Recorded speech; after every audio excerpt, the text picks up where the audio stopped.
Hello friends, तो आज इस वीडियो में हम बात करेंगे कि पीडियाट्रिक्स में हिस्ट्री कैसे ली जाती है। ऐसे तो जो नॉर्मल आप पैटर्न सीखते हैं हिस्ट्री लेने का सेकेंड ईयर में मेडिसिन में, वही पैटर्न मोस्टली फॉलो होता है। बट कुछ न्यू एडेड है इसमें, जैसे कि birth history and socio economics history, उसके बारे में भी हम लोग बात करेंगे। Socio economic status and immunization history के भी बारे में बात करेंगे। तो फर्स्ट ऑफ ऑल हम लोग आ जाते हैं पेशेंट पर्टिकुलर्स में, that is name, age, sex, religion, address, date of admission and date of examination. ये सबका इंपॉर्टेंस आपको आपके एक्सटर्नल पूछ सकते हैं। तो मैं जब कभी लॉन्ग वीडियो बनाऊंगी तो मैं इन सबका इंपॉर्टेंस भी बता दूंगी कि क्या होता है। कुछ diseases age specific, sex specific, right, like that होते हैं। ओके, एंड देन हम लोग बात करते हैं चीफ कंप्लेंट्स पे। तो चीफ कंप्लेंट्स लिखने का ये तरीका होता है कि आपको पेशेंट के लैंग्वेज में लिखना है। You don't have to use any medical terms and all, right. सो जो भी आपको पेशेंट बोल रहे हैं, if the patient is saying कि मुझे ब्लीडिंग ज़्यादा होती है मेंस्ट्रुएशन में, सपोज करो, एक एग्जांपल दे रही हूँ, तो आपको ये नहीं लिखना है कि the patient is suffering from menorrhagia. You have to write that the patient is having or suffering from excessive bleeding, right.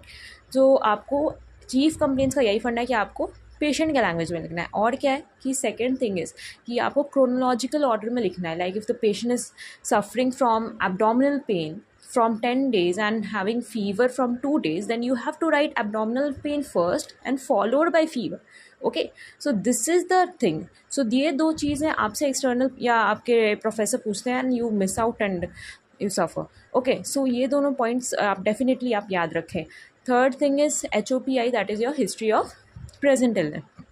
तो हिस्ट्री ऑफ प्रेजेंट इलनेस में क्या है कि सबसे पहले आपको बोलना है my patient was apparently asymptomatic X days back, right, and then he or she developed whatever is the mainly the problem. Like suppose in case of my example, pain in the epigastric region. So आप जब pen बोल रहे हैं तो आपको pen के बारे में बहुत चीज़ें बतानी होती है। उसका एक निमोनिक भी होता है सॉक्रेट्स, जिसको मैं अगले बार डाल दूँगी, जिसमें साइट होता है, ऑनसेट होता है, कैरेक्टर होता है, रेट होता है, रिदम होता है, राइट।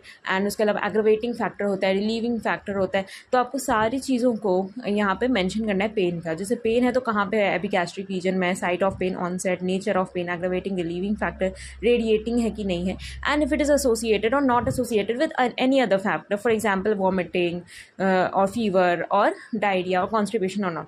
सो ये है HOPI में इतना।